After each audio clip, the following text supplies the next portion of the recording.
Asha Padmanaban, welcome to the Lean Out podcast. How are you? I'm doing wonderful. Thank you for having me here. You are most welcome. Tell us a little bit about yourself. Tell us how your career path and work life balance is different than other people in your profession. Sure. Where do we even start? So I am Asha Padmanaban, of course, and I am a physician anesthesiologist and one who's been in multiple leadership roles, who calls myself an accidental leader. And from there, my journey has taken me through to multiple leadership roles and into coaching, where I first sought out a coach for myself because I needed the support being in leadership. And it helped me so much that I started coaching other women physicians. So I think of myself as a physician, a coach, a speaker, and most importantly, an immigrant woman, brown woman in medicine, who's also an introvert. So that capped it all. Excellent. We have some of the labels very much in common.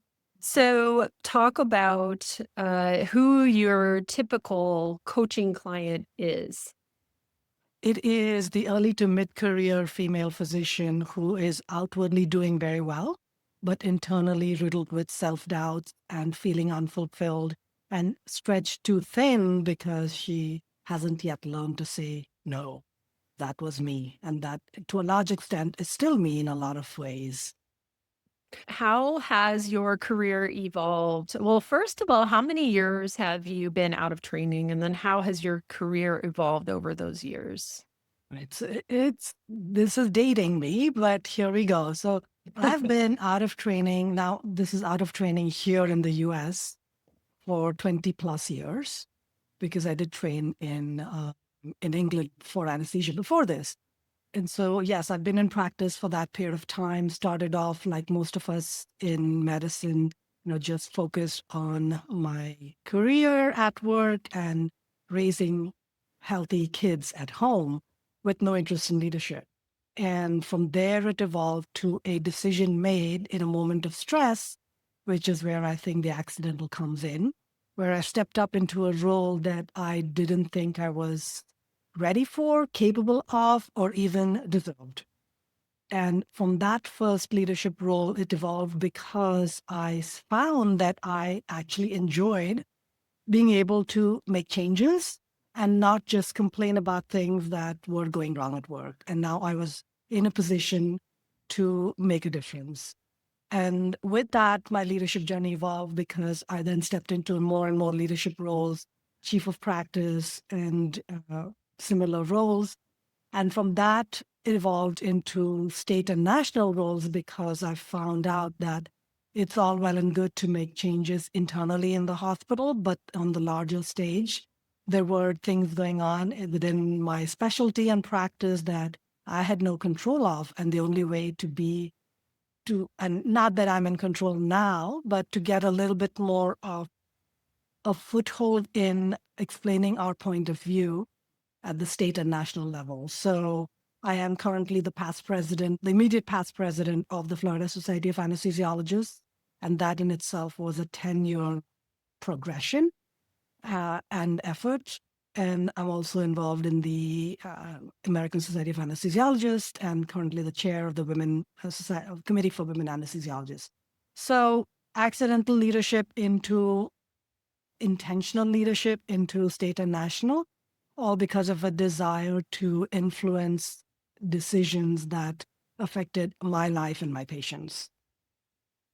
And when you were evolving these leadership roles, what did your practice look like? Because I know now your practice is different in the recent years. So, what were you doing before? Were you in private practice, academics? So, private practice, but working through a large group. And it was a full time clinical as well as full time administrative, and the leadership roles were on the side. So I was doing all of those things because I was chief of practice, a medical director of the practice all through those years. So fully involved, fully clinical, but also all of these other things with a passion on the side. I don't remember exactly when it occurred, your change occurred, but I remember noticing because I've been following you for a little while that you made an announcement that you were going to go locum tenens only. So when did that happen? And tell me about what went into that decision. Sure. And mm, this is not something I would advise anyone to do. It was in the middle of my year as the FSA president, which was insane. But yes, so 2 years ago now, it was exactly 2 years ago, where the thought had been percolating for a couple of years before that, but I didn't feel like I was in the position to do it. So it was only 2024 that I made the cut. The decision was, like I said, 3 to 4 months before that. And that's when I decided to leave my very comfortable position as medical director of my practice with stable, guaranteed income in a place where I loved the people that I worked with. I was well respected to go into this uncertain world of locum tenens. So it's been 2 years. And what went into that decision? It actually was a longer process of thinking and planning, but essentially something that I ask now my coaching clients as well to think about, and which was, in 5 years from now, where do you want to be? And is the trajectory of what you're doing now going to take you there? So for me, the 5 years from now was, no, I wanted a very different kind of practice and lifestyle. And staying in my practice at the time would have been wonderful, because it would have, again, it's very stable, well respected, title, position, all of that, 10 minutes from home. Mhm. And however, if I did not make a change 5 years from now, I would still be doing the same. And that's not what I wanted out of my life. What did you want? What was it that was different from what you were doing that you decided you wanted? I wanted the flexibility and freedom to make my own schedule, which is hard in anesthesia, as you're aware, in a full time practice. And that's the key, where I wanted my life 5 years from then to be reflected in a different way, where I would be able to do more of what I love, which is the speaking, the coaching, the the travel that I love to do, all of that without the boundaries of a W-2 position. Yeah. So this was, it sounds like a decision that took a little bit of time to really come to fruition. Yes. What was the process that you went through from having the inkling of thinking that, like, what am I wanting in 5 years? And am I on the path? No, I'm not on the path. To then putting in your notice. It was a lot of mental work. It was a lot of anxiety, a lot of, you know, thinking over. And of course, the family had to go with it. Now, I am fortunate that at that point, my kids were out of the house, and my husband was supportive of the decision. But for me, it was mostly, who am I going to be? Because to go from the title and being known and respected in my place of work to being the unknown. And as we know, locums come into different facilities, and you're the newbie, you don't know anyone, and it takes time to earn that respect and the collegiality, by which time it's time to move. So the hard part was figuring out whether I would miss the title. I did enjoy the work of the administrative work of being able to influence change. And so going from that to now, I'm going to be just doing clinical anesthesia, which I will love, but I don't have any influence on broken processes. And so So that how was did you hard. decide if you were going to miss it or not? I figured out that I'm going to give it 2 years. And I think the background to this is I've had several changes in my career over the past 20 years. Some were involuntary, some were intentional.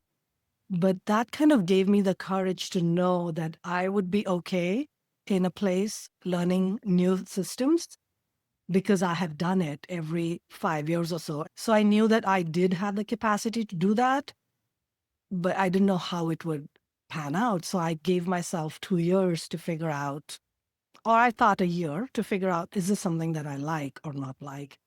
And so there have been things I did and didn't, and there are changes in the future that I'm getting back into a different kind of job situation. So clinically doing the work was not the impediment. It was mostly the mental tension of, am I going to miss the the leadership? Yeah, so it sounds like you decided that it was worth a try and that things are reversible. If you decide to go a certain direction, you can always switch out of that. And usually you can go back to roles that you had, but not every single role, obviously. And that it was worth trying and doing the experiment. Was there anything else that went into the thought process of like, am I going to miss this part of my work? It was mostly exactly that. The other part of it was the instability or and the travel. I wasn't sure how I was going to deal with that because for the last 20 plus years I have traveled from home to work, and it's all been between 10 to 30 minutes from home that I'm driving to work. So I did not know how I would find that aspect of it. Knowing that the kind of work I wanted might not be possible in my immediate area with the local market being what it is. Mhm. Yeah, and the interesting thing is with locum tenens work, there's so many different flavors of what it can look like. And I'm sure that your work schedule and workplaces that you go don't look at all like what mine do. So tell me for the last couple of years, what kind of assignments have you taken and where have they taken you? So one thing I was clear about was that I didn't want to do nights and weekends, which was one of the kickers. Mhm. And initially thought that I wanted to stay in my home state. Soon to find out that if I wanted the flexibility and the income that I needed to sustain our family, that would not really be possible. So I did end up traveling out of state a few times, and what that looked like was 2 weeks at a time, doing 10-hour shifts, 5 days a week. And so that ended up being what it looked like for the last couple of years. Just recently in one of the anesthesia Facebook groups that I know we're both a part of, someone anonymously posted, I'm thinking about getting into locum tenens work, but I really only want to work 1 week a month or do sporadic per diem. And is this even possible? And all these people responded like, yes, it's possible. Like I do that. And I responded too. And the thing that I said was that you need to know your non-negotiables, but also, like, share them with employers, and it may be that your particular thing that you want is just not on the menu, and some people will still maybe go for it, and some people won't. Like, they may have a posting for a job, and it says, like, 3 months or it's, like, ongoing, and then you say, "Hey, would you accept this?" And then, a lot of times they say no, but sometimes they do say yes, and you can get things that work out in your favor. So have you found that as well? Absolutely. And that was a learning process, figuring out what I was okay with, what I was not okay with, and really figuring out that some of the jobs are not for me. Some of the job, and at this point in my career, I can choose that. However, I don't know that I would have been able to do this early on in my career because there would be places or facilities that I would need to go that I'm not in. I don't want to do that. And at the same time, I like to have certainty in terms of 3 to 6 months out. And I found that that's not really conducive, where the best jobs are if you're available next week. Mm, yeah, and are Mhm. these more local, like more Florida jobs? No, Not even. no, Florida doesn't have any of these. Mm, This get here, and this is why you have to travel out because it is so. Florida market is very limited because a lot of people want to come live here and work here. And so the compensation packages are lower than you would find anywhere else. And the need is not as much. And so they get away with it. Yeah. And so this is what I found out, that if I wanted to have a stable, steady income over the period of the year, I needed to think differently and give up some of my non-negotiables, but keep the others. How have you been mixing in leadership roles that you still hold and your coaching and sometimes doing some speaking with all of this locum tenens work?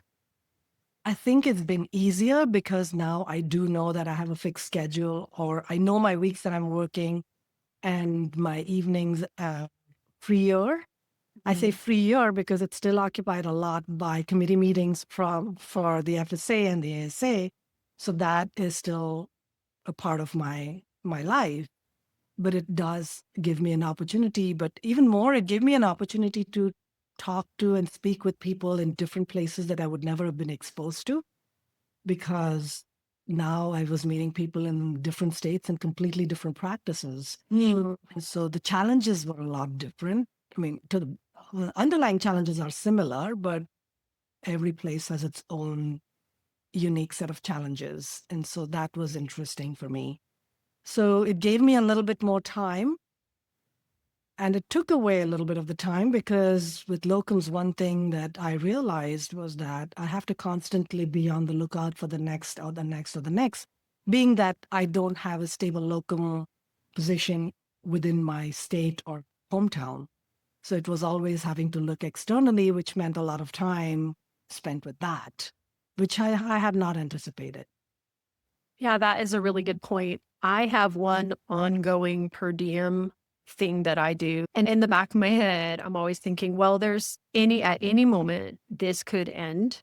Mhm. And I'm okay with that. But I didn't even think of anticipating the fact that there would be more, not just time, but also mental energy expended if you have to look and piece together your schedule for the next upcoming period of time. Because as opposed to me, I have this like anchor of a schedule that's always there. And then I can just sprinkle in a couple of other little things. But if you don't have that anchor, it's a little bit different. Yes. And I think that totally depends on where you live and what you want to do. And it's Yeah. exactly that. If I had chosen to stay here and pick up the per diem work around, it would have been different. But in Florida, that's not financially feasible. I think the interesting thing with this, and this applies to not just locum tenens type situations, is that there is no perfect job. All jobs have trade-offs. And so you just mentioned like you could stay local and do per diems in Florida, but you're going to make less money. But you would have a little bit more like familiarity or know people, or you'd have a little bit more of a set schedule. I have this coaching client who is not even in a field related to anesthesia at all. And she was looking at multiple different choices, which it's like she's grateful she has these different choices of staying where she is versus going and working in this established group versus starting her own complete direct practice and even like another option. And in the end, there is not a clear cut choice like this one wins everything because there is no perfect situation. There's always going to be drawbacks and pluses that you just have to figure out. Yeah. What have you really loved? What have been your pluses with this new arrangement? The pluses are schedule that I make. And so being able to take way more time off in the last 2 years than I've ever in a working year. That has been, and that was the goal actually, because the flexibility was really because I could spend more time with my aging mom when she is still able to. And we're able to enjoy trips together. So then trips with my kids and my family and husband, to be able to do that without having to depend on 10 other people on the schedule and who's off when, and a limited number of weeks that we could take. So that was the biggest plus. On the flip side, I know you're a fellow of the ASA. You have these very influential positions with state and national societies. Have you noticed any pushback or any kind of negativity from like the old guard in those agencies? I was fortunate to be very well established in these organizations before I made this move. And so now they look at me as a resource for bringing in figure out what locums need from the ASA. So now I am involved in that project on how can the ASA attract locums to become members. So the way I think the fortunate part was by the time I decided to go locums, I was so well established and known in these roles that it didn't make any difference to um, my interactions with all of them. That's really good. That says a lot to something that you also alluded to with locum tenens, which is you do your best work, you make your relationships, and it will reflect on you. And then when there's something that is a little unusual about you, people will overlook that. And, you had mentioned going to locums assignments and you've got to establish yourself. And I've talked about this before too. People don't really know, is this person doing locums because they have to, or is this person doing locums because they want to? And they don't know who you are in the beginning. And then you have to kind of prove yourself. Exactly. Yeah. So I think that that is a testament to just having integrity in everything you do, especially your clinical work and your interactions with other people, just ongoing is kind of like a baseline rule. Yes. Yes. So you mentioned a little bit about uncertainty with schedule, and you talked a little bit about money. How have you found the navigating of the financial uncertainty to be for you since there's not this dedicated paycheck that's coming in every 2 weeks? And that has been a learning process, learning curve, I should say, because going from a regular paycheck biweekly to then, the ups and downs of locums. So figuring out, and I think before I even started, I've done a lot of my own research and figured out what I needed to do. So that way it was very helpful. It doesn't take away the underlying uncertainty in the next position and the next, which I think is a little different from when if I had a per diem work here, because any and all of these contracts are 30-day notices, which is challenging. Mhm. And I've gone through it all, contracts being cut because they're hired up by the time it was time to go there and work. And they did give the 30-day notice, but that's happened to me a couple of times. Contracts being cut for other reasons, political reasons. And so, because of all of that, it's been a learning curve, but still manageable. Yeah. Okay. And I think that's a really good point too. You can make sure that you understand where you are financially, which I highly recommend to everybody. And it's really hard for some people. I mean, they don't want to pull back the curtain and look at what money is going in and what money is coming out Mhm. because normally it's kind of just a black box and they're like, oh, it'll all be okay. You can't do that when you're in this situation. But even then, it still doesn't fully take away the idea that there is not a steady paycheck coming in. And it's just something that you have to deal with. Exactly. Do you have any sort of mindfulness practices or present moment practices that you do personally or that you recommend to your clients when they're having anxiety or when they're facing uncertainty? Absolutely. For me personally, it's always been this deep belief that everything will come out okay in the end and that I can handle it. That has been the biggest for me is there's been a lot of curveballs in the last couple of years. In fact, in my entire career, which I would never have anticipated. And in the moment, I get stuck and it, it I know that I will come out of it eventually. And I love to use this quote of this too shall pass, sometimes like a kidney stone and painful, but that too shall pass. Yes. Yeah. That's a That's- really good analogy. So for me, I internalize that and I learn that. But I've also learned in the last for last few years through self-coaching, through my coaches, and now coaching my clients is to actually look for the gift or the opportunity in whatever curveball life is or work is throwing me. And knowing that I might not be able to see that gift right now, but I know at some point in the future I will. And that's kind of what I coach my clients and we figure out as well.